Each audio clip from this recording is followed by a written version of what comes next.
All right, so welcome everyone to the second session of Artist Talks and Ramadan Kareem. I hope you're all doing well, and thank you for joining us today, me and Sarah. And so during this time in Ramadan, the sessions will be at 10 p.m., which is 3 hours later than our original timing. And once the holy month of Ramadan is over, we'll be resuming back to 7 p.m. And for those that are new, I'm Sara Rahbar. I'm an artist based in Abu Dhabi in the United Arab Emirates. And I really just wanted to do these artist talks to have a platform for artists to share their practices and for creatives or anyone actually to tune in and have these conversations with us. And just a few reminders to keep yourself on mute during the talk. And if you have any questions or comments, please feel free to use the chat. And then I'll be asking the questions to Sarah later on after she has her, I don't think it's a presentation, she's sharing her website today. And yeah, without further ado, today's guest is Sara Rahbar. I first came across her work in Carbon 12, which is a gallery in Dubai. And her practice stems from personal experience and is largely autobiographical and reflective. And her work employs various mediums ranging from photography, sculpture, and installation. She has exhibited widely in art institutions, including but not limited to Sharjah Art Foundation, the Venice Biennale, I'm gonna butcher this, but the song. No, you don't have to read it. It's okay. Her works are included in the permanent collections of the British Museum, the Davis Museum, and Sharjah Art Foundation, which is amongst others as well. But I'm not gonna say too much about her because she'll be explaining that for herself. So yeah, the floor is yours. So first of all, thank you so much everyone for joining and coming and listening to me talk. I don't want it to be like a speech or a presentation or showing my website. I just want to give a feel for like why I make the work and what it's about, you know, to the point that we can, because a lot of times we don't even know where this stuff comes from. It just kind of like flows and we try to make sense of it. And sometimes it takes so many years to even understand why you do what you do. Do you want me to share my screen or should I, does that, Yeah, oh, that works. yeah? Yeah. Okay. Let me know. 'Cause I don't, do you see it? Not yet. No? Okay, now. Oh, okay, that's interesting. I wasn't sure how that's gonna go.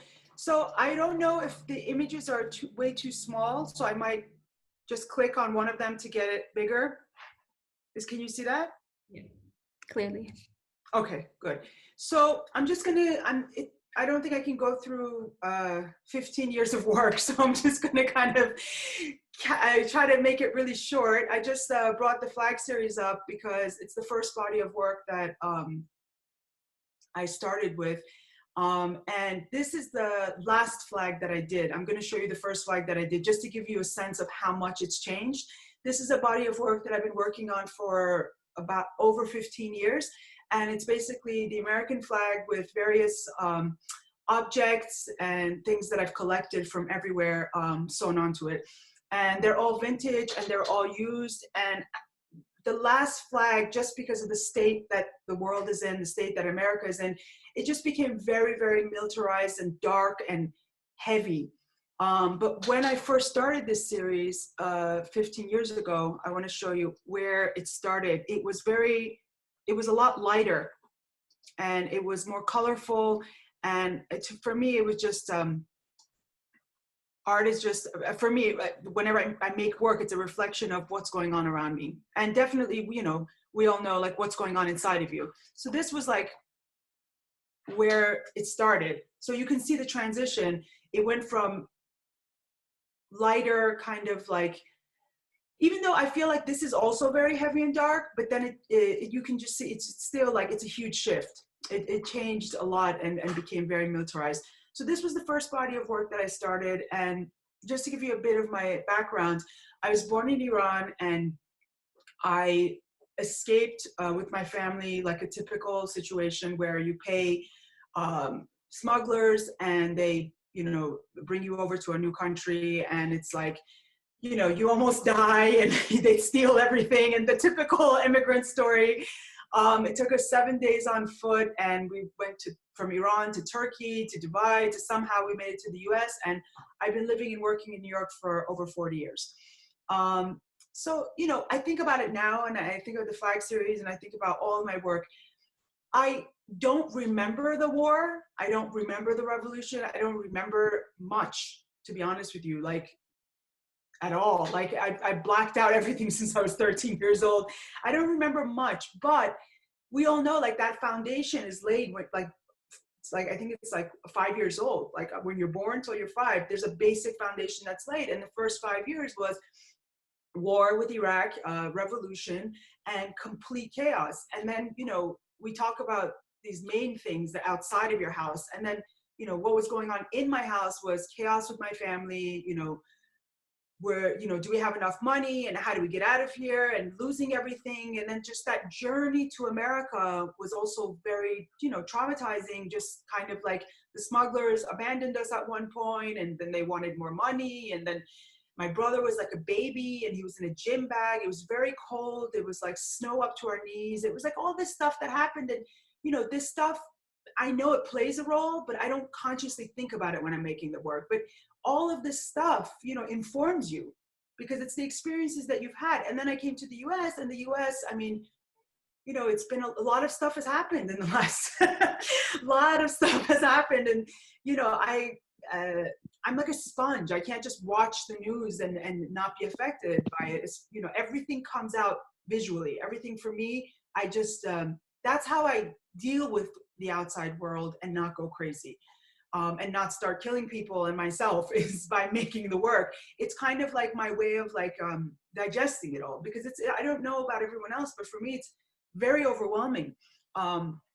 Being in this world, I'm going to go to the next body of work, and being in your skin, just waking up in the morning is overwhelming for me, and forget about what's going on with animals, with people, and the way we're, behaving and treating each other.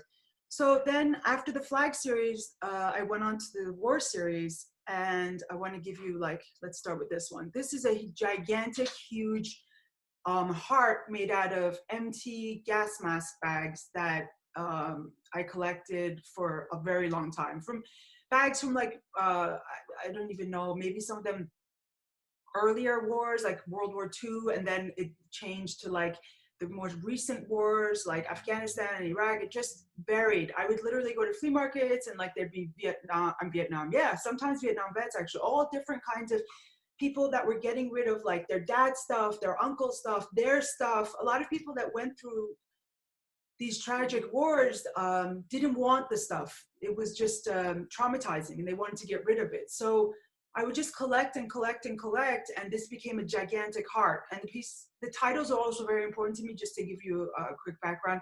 This one is called You Take My Breath Away. And somehow, like with all the tragic stuff with nationalism and flags and war and all this stuff, the titles are very kind of romantic and poetic for me. I don't know how that happens, but it happens very naturally. Like sometimes I think of the title first, and then the piece comes. And then sometimes I get the piece and the title doesn't come. And it's very frustrating, because until I have the title, it's not finished. So I have to just kind of like sit with it until it comes. And that's why I'm like very aware that this work has nothing to do with me, because it doesn't come on demand. Like it takes its own like time. Like I can't explain. I feel like I'm a medium for it, and I have to just let it kind of flow. And I did a series in War series. War series is basically a series of military objects, tools, stretchers, just things that I've collected. And this one is called Everything Around Me Has Turned to Ash. And I just literally would go to places, and these objects would pop out. And it literally feels like sometimes I'm a medium. Like, when you're younger, you have an ego, and you think it's about you, and you're making this, and you're doing this. And then you get older, and you realize, I have no idea where the stuff comes from. Like, I'm literally like a vessel. I just have to be quiet enough and calm enough so the ideas and the stuff can flow through me. that's what I've reached, like the point, like as I've gotten older and done this work for like 15, 16 years, I realized, and become vegan and become like spiritual and, and like sober and like calm down, I realized like this stuff just comes from nowhere, you know, and I can't explain it. The only thing I can do is take action and put it into the world, because that's what it is for me. Like when I get these images and they don't make sense, look at this piece, like what is this piece? This doesn't make any sense to me today, you know. But when the idea came, I had to do it. Like if I didn't do it, I wasn't like sleeping at night. The image would just come over and over again in my mind until I made it. So that's how this work kind of happens for me. And the strangest thing is I'm just showing like one or two pieces from each series, so I don't talk too much and we can move on to like conversation. And then came 206 Bones series. And again, I have no idea where this came from. 206 206 bones is the amount of bones we have in our body. And this body of work was basically tools and weapons from the like 18th, 19th century, mostly in America, because there was a point where I stopped moving around and I was just collecting things in America, like Pennsylvania, Massachusetts, just like within my like area, not going too far, because it just made sense. I mean, I've been living here for so long. It felt like the most authentic thing to do was to work with what's near me. I always felt like I had to travel and go to different places. And I realized, no, it's actually, the work is where you are, and you don't need to travel. And I mean, you can, for some people they have to, but for me, I'm realizing the more I sit still and just be where I am and become more comfortable, and the work flows. It's nothing to do with me moving around and, you know, trying to force things and trying to like, oh, if I travel more, if I do this more, I just need to be still, and it comes to me very naturally. And this body of work was kind of like this in-between space. Like the first pieces were kind of flat. It was in this between space of going to sculpture, because it was like the flags were kind of sculpture, the war series was kind of sculptural, and then I wanted to do bronze, but I couldn't get myself there. So this was kind of like, it was exploding. Like I could tell like the flags and the war series was on the wall. All the pieces were on the wall. And this series was helping me kind of like jump off the wall. I wanted to like get rid of the foundation. Like I wanted no foundation. I wanted no tarps, no canvases. I wanted to just come off the wall and just start doing just the sculpture. But you can see, like I went to this piece, like I was still like, I don't know why it was so hard for me to come off the wall. Like I just kept piling the objects on and making it heavier and heavier and heavier. And this actually is one of the pieces in this body of work that I started casting my own body parts. And I still wasn't going to do it like that. It still wasn't sculpture. It was still on sculpture, but on the wall. But it was, I started adding the bronze hands and feet. I started with prosthetics. I'll show you a work with the prosthetics in it. And then it felt, okay, this is great, but it's not human enough. Like you can see there's a prosthetic arm and there's a prosthetic leg in this piece. And I felt like I like that feeling if this feels like a person kind of, but I need to cast my own hands and feet. I need to show that angst that I feel, that stress position. I need to like make it more human. I wanted people to like see a human scale, like a life size, like make it more relatable. So once, like for example, this is one of the last pieces from 206 Bones, and you can see like this for me felt like a full-on person. Let me see. I think is this working? Oh, that's weird. Okay, well, I don't know why that's not working. What I'll do is, oh, I don't know why that's happening. Well, this piece, let me see if I can get an image of it. So this piece was, I felt like I was trying to like make people, but with objects. That's where I was at. And it was like, okay, so why don't I just directly go to the body? And for me, like the most natural thing to do was go to my own body. So I just want to show you this. Okay, here it is. I just started casting my own body parts. And another thing is like at the foundry, it's hard to get someone to come there and sit there for 5, 6 7 hours and you cast their body. So I also just thought, let me just do my own body. It's easier. It's also, I guess, where is this? It's a control thing.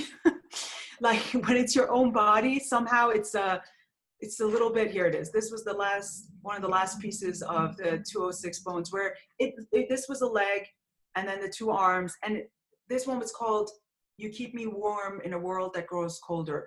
And this literally felt like a person, but like, very aggressive and very cold and very much like an object, with all these pieces that are like tools and all these pieces that are meant to hold things in place and control the movement, which I feel very much. That's what, living in New York, living in America, living anywhere right now, that I feel that sense of, trying to keep people in their place, trying to keep like controlled. Everything we do seems to be being watched these days, and it just, these kind of very dead people in pieces, kind of like these ideas were coming out. But of course, this stuff never comes out until after I make it, and then I think about it, or I'll see it, and it'll just kind of like, that will stand out to me.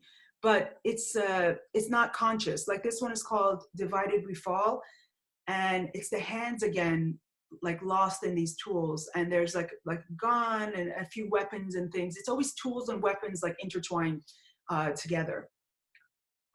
So Sarah, how long have I been talking? Should I go to the last series or should I shut up? You're good. Like 10 more minutes max. No problem. I actually won't even show the red. I'll just show the last.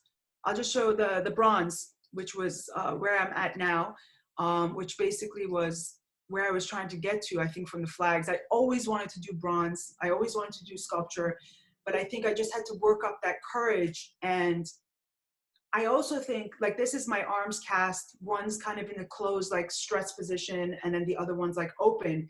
And then I always put collected objects. It's like this object that, like, opens up and closes. And below it, I cast World War, I think, II helmets. And I don't know. And this piece is called Salvation. I feel like with this body of work, I've come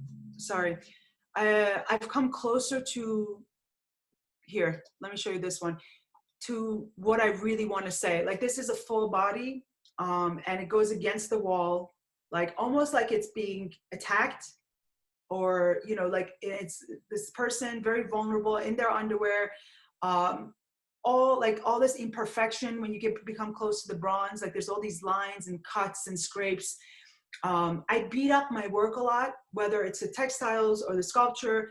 I don't like shiny new things. I like things that are scarred, and that's probably why I work with old things that are used. I never work with new stuff. I like things that have lived and survived.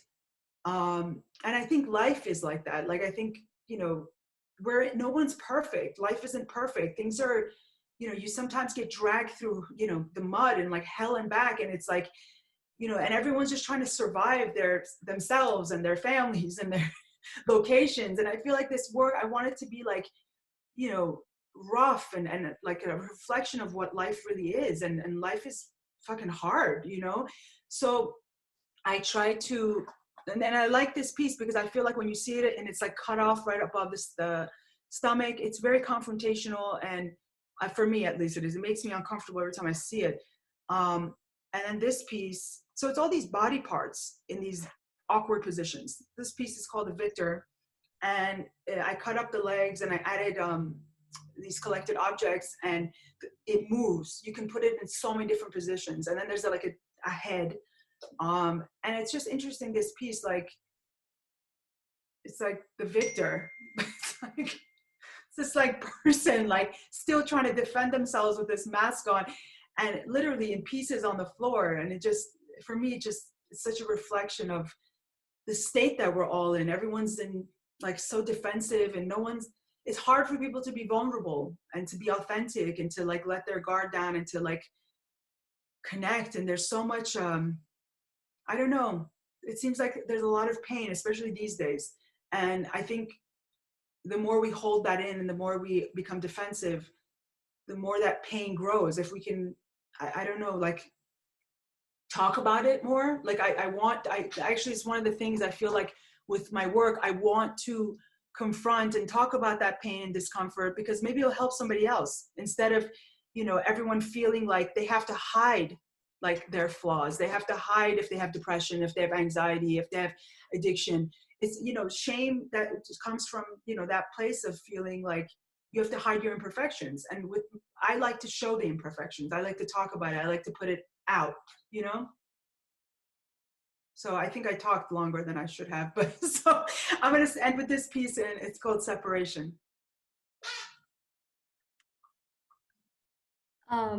Sarah, can you, when we spoke a few days before, we were talking about what would we like to title the session, and you were talking about grasping life and art. So could you talk a little bit about, you know, the separation or the togetherness between life and art? I think you touched on it a little bit, but could you just speak a little bit more about Yeah. that? First of all, should I leave the screen or should I end this? I don't know how you guys are seeing it. Just the You word, is it, just you leave can, it? up to you. Okay. Because I have little boxes, so I don't know how you guys are seeing it. For me, it's like, I myself have been dealing with, like, you know, depression and anxiety and addiction and like PTSD and so many things like my whole life. So for me, like, just that's where that title came from, like this idea of like grasping and like trying to hold on. That's how I've been my whole life, just like literally just trying to like grasp onto something and like hold on to it so I won't fall off the edge. And I feel like that's what this work does for me. And I think that's why, despite all of the challenges, I've like held on to it and I've continued to work all these years, because it's literally like my sanity. Like that's what's helping me to hold on to life and not give up and kind of just slide off the edges and disappear. Because for me, like, especially now that I'm sober and like I'm just feeling everything's like, you know, I feel like sometimes like my skin is raw. Like I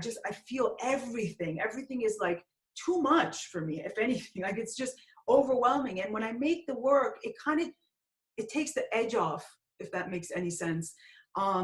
And I feel like that idea of grasping is because that's where I'm at. I'm literally just trying to, like, a lot of my hands, actually, I'm looking at the page myself, a lot of my hands are holding on to each other or holding on to another, and just like holding on for dear life. And I guess that's how I feel all the time.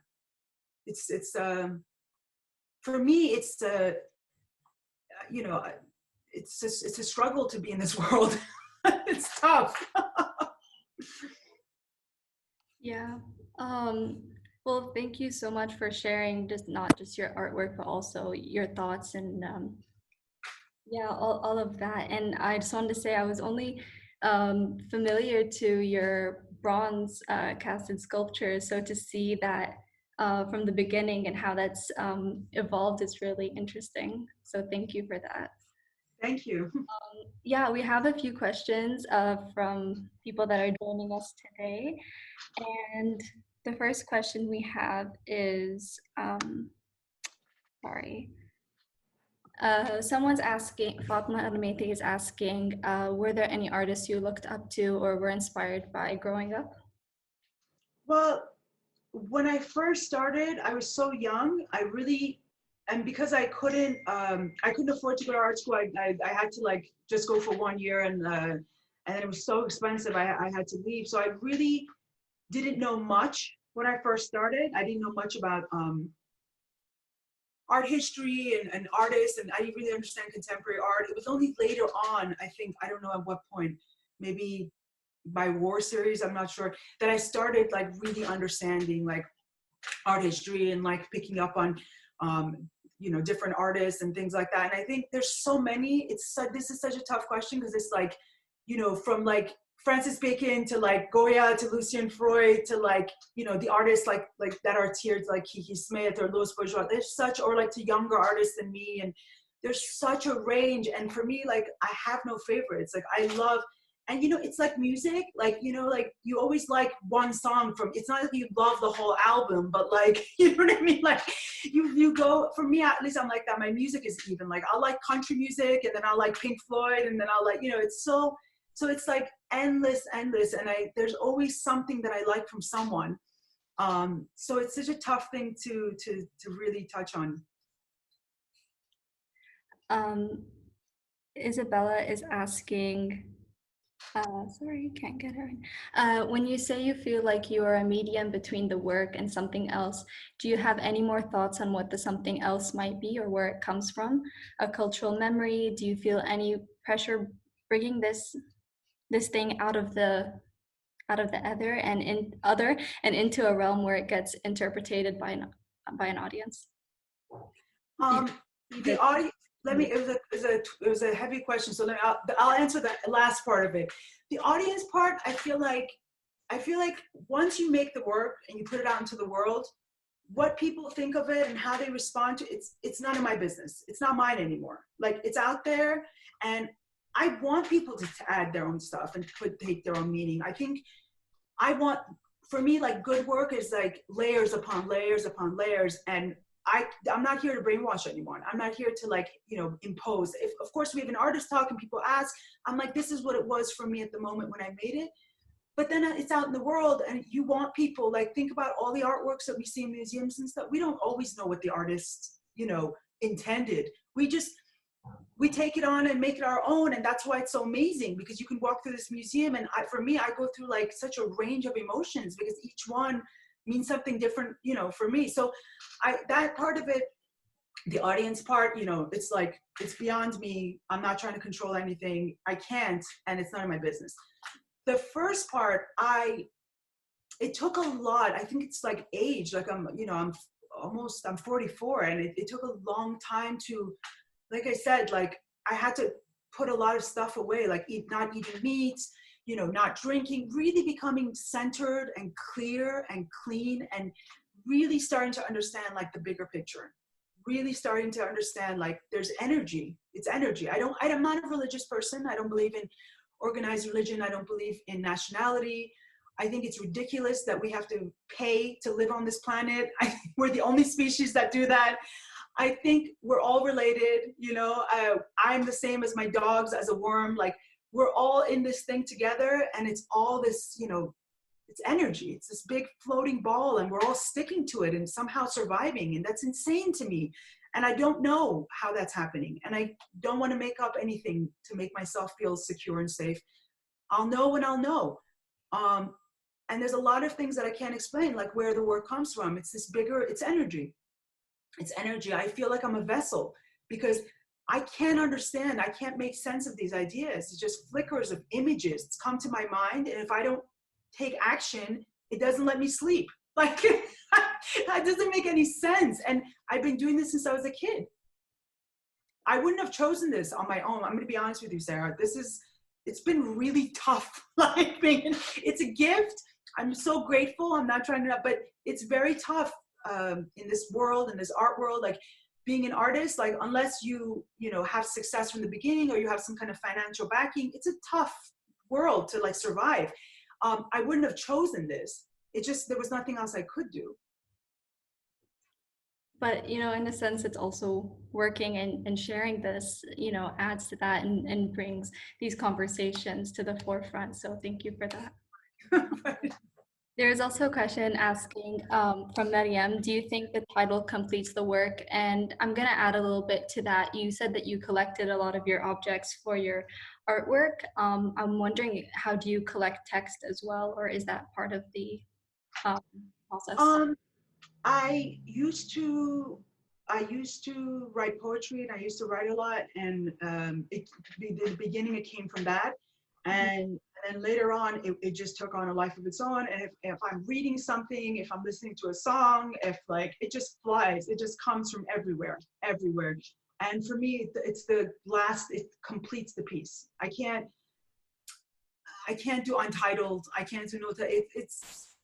I can't explain it. It's just something that it's like the last touch that just kind of, like, makes sense of the piece for me too. The title always tells me so much. And it just comes. We have another question from Jill Maggie. She says, can you speak about the relationship between tools and guns? Does wood tie it together or something else? And she finds the wood to be so beautiful. How do you reconcile beauty with painful signifiers and objects that signify violence? Well, first of all, the wood thing, I love strong objects. I like things that don't break easily. Like, I think that's why I slowly moved away from textiles, because I felt like even with textiles, it was very tough materials. It wasn't like, lace and silk. It was like very tough stuff. And, but I still needed it to be stronger. And for me, like wood and bronze was like the ultimate, it felt very solid. I wanted to work with like solid stuff. And I don't know, something about tools and weapons,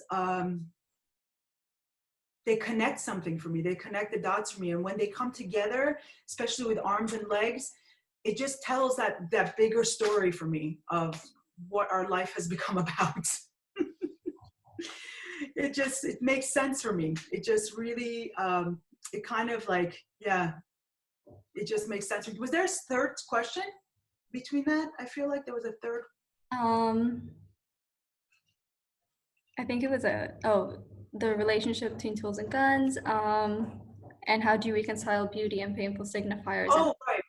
Well, for me, the work comes from a painful place. Not always, but a lot of times. Like, I'm dealing with different things from the past that I'm not always aware of. They just, they're triggered. They come. Like, things in the present sometimes just trigger things from the past, and I'm not always really clear, but there's this discomfort, there's, PTSD. It just comes. And so it comes from this place of being in pain, being uncomfortable, having angst, having anxiety. And then for me, at least, I think it turns into something beautiful that hopefully touches and moves and inspires people and adds something to their life or helps them with something. You know how art is. You can't put it into words. It just does something for you. It's like, it's magic. It's like poetry or like music. You can't explain it. It just makes you feel good. And without it, life would be even harsher. I feel like art takes the edge off like life. So I feel like I'm taking something painful, because a lot of it is also about violence, and making something, beautiful out of it, which that to me somehow is okay. It makes it okay. Thank you. We have a few more. Someone, AZ, okay, I guess a nickname. Thanks for sharing such personal aspects of your life. It's particularly empowering to hear such vulnerability going into your beautiful work. Has your journey with mental health and mindfulness affected your initial view and interpretation of your own art from when you initially created it now? And does it change as you continue to grow? And if so, how? These are really long questions, so you can always just open That's okay. Yeah, I feel like if I miss anything, let me know. First of all, I don't know how much I can say on Zoom. Like, I don't know what I can say here, but yes, definitely. When I was younger, I battled really bad addiction, alcoholism, a lot of things, really just addiction, because I was in a lot of pain. I listened to this amazing doctor called Gabor Mate, and he always says, it's not why the addiction, it's why the pain. That stuff, everything comes from pain. So we have to deal with that kind of like that source, instead of dealing with the kind of like side effects, which are our addictions. I always felt like I need something to like take me away. I need something to take the edge off. Like, I use that a lot. I've said that like 50 times, because it literally feels like my skin is so raw. And in the past, I think I always made the work. The work was always there, but it was more like I wasn't connected to its source. You know what I mean? I wasn't aware of the energy. I was just like on automatic. I was just like going through the motions. But as I became sober, and as I became more centered and more calm, and I was able to sit with the pain and just be with everything, like with the sculpture, it's a lot more, I'm a lot more awake to it. And I feel like when I look at the sculpture and I look at the flag series, like where I started, I feel like this is much more authentic.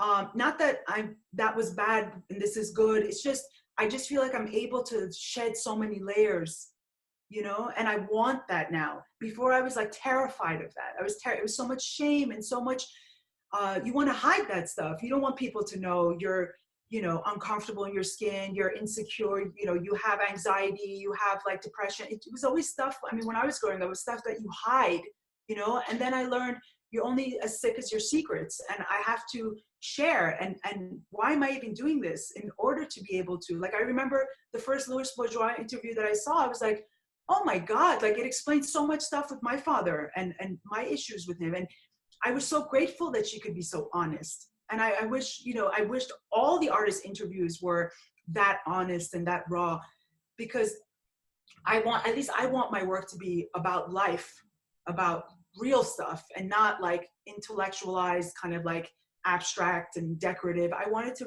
really reflect on life, and I want to have interviews and have work that help people to not feel alone, and help people kind of be okay with where they're at. You know what I mean? And I feel like art also, and music, all this stuff, it helps us like deal with that. No, for sure. I feel like honesty also is something that is really important, and not only like the sharing of your practice, just to your feelings and your thoughts and your ideas, and to be able to share them with others, allows others to also act in the same way and bring us together in a sense, if that's not too much of a cliche. Yeah, no, it's not. Yeah, I think art does bring us together if we let it. Yeah, and we'll take maybe two more questions. We might end a little bit early, but Alim Al Hussein asked, "Thank you." Not asked. He says, "Thank you for your honesty and heartfelt talk. Once the work is out there and people are open to reading it and taking what they can from their read, do you feel any responsibility for the objects you created, such as who buys them, where they're stored, do they trigger survivors, etc.? Is this something that you think about in your practice?" Um, it's very tough because once, like, you know, you work for so many years and you work with different people, it's so tough to control where the work goes and, you know, what happens to it. In the beginning, I tried to control everything, and I realized it's out of my control. I have no idea where half of the work is now, and, you know, how people treat it, and, you know, they put it in auctions, and so many things happen. And I had to kind of detach because it's upsetting sometimes. You don't want certain things to happen to the work. It's like your children. You miss them. You're upset. Why are they being shown like this? Why are they being sold? And why? But you can't control it. And like once like I said, you put it out into the world, it kind of takes on a life of its own. You have to let go. What was the second part? Um, is this something you think about in your practice, or do you feel any responsibility for the objects you Oh, right. No, I can't. The responsibility I feel is trying to, I don't know if it's responsibility. That's a weird word. I feel like I have to make the work, and, you know, maybe, I don't know where this sense comes from with wanting to share it and show it. I don't know. I haven't figured that part out yet. It's not responsibility. I just, I don't know what it is. I still have to figure out why do we can make the work and just kind of store it in our house, but I just feel like I have to give it away. Maybe that's what it is. I have to give it away. It's like a very organic thing. I have to make it and then I have to give it away. So I feel like, you know, I don't feel any responsibility because I feel like once it's out there, it's going to do what it's going to do. And my whole focus is on getting it clearly out of my head and creating it the best way that I possibly can. Thank you. Maitha Hamdan is asking, she's saying, I always say that, I'm loving the fact that your work includes so many mediums. Have you ever found a difficulty with a specific medium, and how did you overcome it? And she's asking this because she finds herself giving up really fast when she faces a difficulty towards dealing with a new medium. I totally understand, because I wasn't able to really go to art school and I wasn't able to like learn all those like specific skills. Everything was self-taught, and I started with actually painting and then went to photography, and then now I'm doing collage and bronze. So I went literally except for film, I kept changing, and it's every time it was terrifying, especially the bronze. Like I literally had no idea what I was doing, and it's so permanent. You literally, if you make a mistake, you have to melt it down. Like there's no other way. Like the textiles, you can kind of like, you can rip it up and you can dye it, you can do stuff. The photography you can rip up, but bronze is so permanent and it's so expensive and time consuming. So it was terrifying, but my advice about that is you just have to, if you're, for me, the ideas are so strong, like when they come and I have to make it, that like they drag me to the foundry, like learn this now, like I have to do it. And it was terrifying the first time I went there, and I didn't know anything, but you just, this is what I learned in my my 12-step program when I was sobering up. It was like one day at a time, and it's so simple, but that's how I do it now. Like I'm so overwhelmed, how do I do this? This is a new medium. I could mess this up. It could be garbage. And then you show it and people have all different kinds of reactions. But I can't go that far. I take it 1 minute at a time sometimes, one day at a time. Let me just make this one piece. And then I'll decide if I want to do it again or not. But if the feeling is there, my advice is always go with your gut feeling and don't be afraid of the results and don't worry about the results. Just, if you can do it, just move forward, because it's one thing to think about things. It's another to take action and actually make the stuff and put it in the world. Yeah, that is so true. This is going to be our last question. Moza asks, she's curious about how you source material for your work, especially the military focused ones. I know you spoke about flea markets, but do you have a story about how you found like a particular piece that you'd like to share? I think literally like since I run now, I've been running for 7 years, because that's another thing. Like I chose to not go on medication for the stuff that I'm dealing with, and I exercise and I try to eat well to deal with that, deal with balancing myself. And I literally find objects while I'm running. Like that's how, like I literally attract objects. I've been finding objects since I was little. Like I remember when I was a kid, like just finding garbage and bringing it home and sticking it together. Like this has been a part of my life. And I honestly, when someone asked me this, and I'm still not sure, but I think it's because when we came here, we moved so much as well. But when we first came here, like to America, to New York, we lost everything. I had to leave everything. And then on the trip here, we lost everything. So I have this obsession with collecting things because I lost everything. I feel like that makes sense, but that's one of my explanations.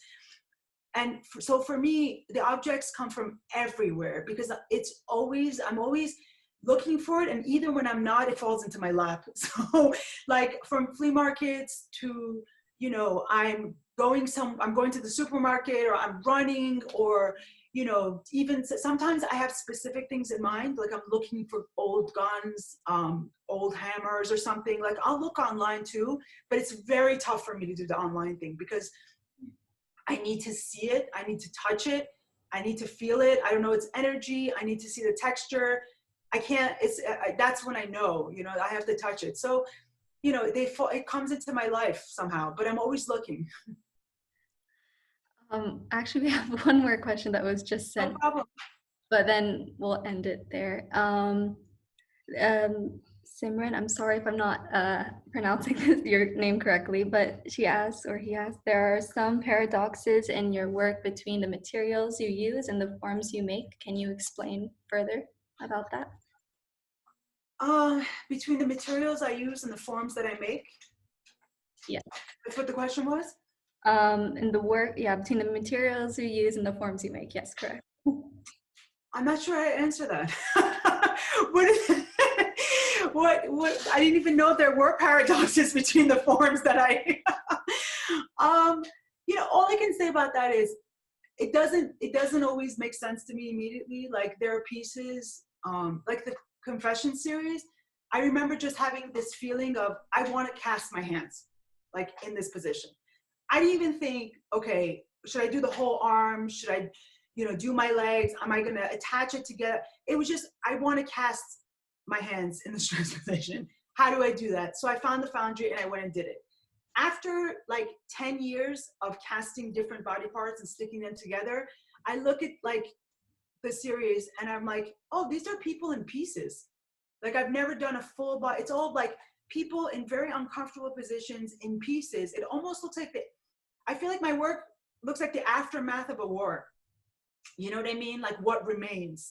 But, you know, now I'm looking at that like years later.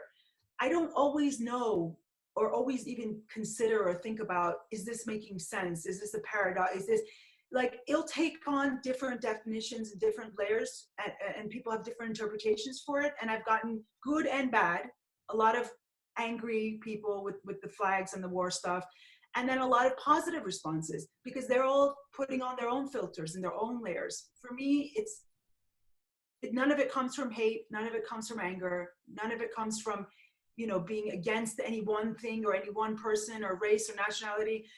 It's just me going through life, seeing stuff and working it out through this work. You know what I'm saying? So I don't necessarily think like, oh, I'm going to try to be clever here and I'm going to try to like make a contradiction here and I'm going to, no, it just, I'm a very emotional artist and everything comes from my gut. Thank you. All right. Well, thank you everyone who joined. And I just want to say a special thank you to Sara who agreed to do this and just to be so truthful and raw and talk about things that maybe isn't always said. And hopefully everyone got a bit out of it. So yeah, thank you so much, Sara. Thank you so much for coming. I thought no one was going to come. Thank you for coming. I thought it was going to be me and Sara by ourselves. That would be fine too. Thank you so much for taking time out of your day to come. I really appreciate it. It meant a lot to me. It's very helpful for me too. Thank you. Thank you so much. Thank you. Bye everyone. Oh God. Bye. Bye.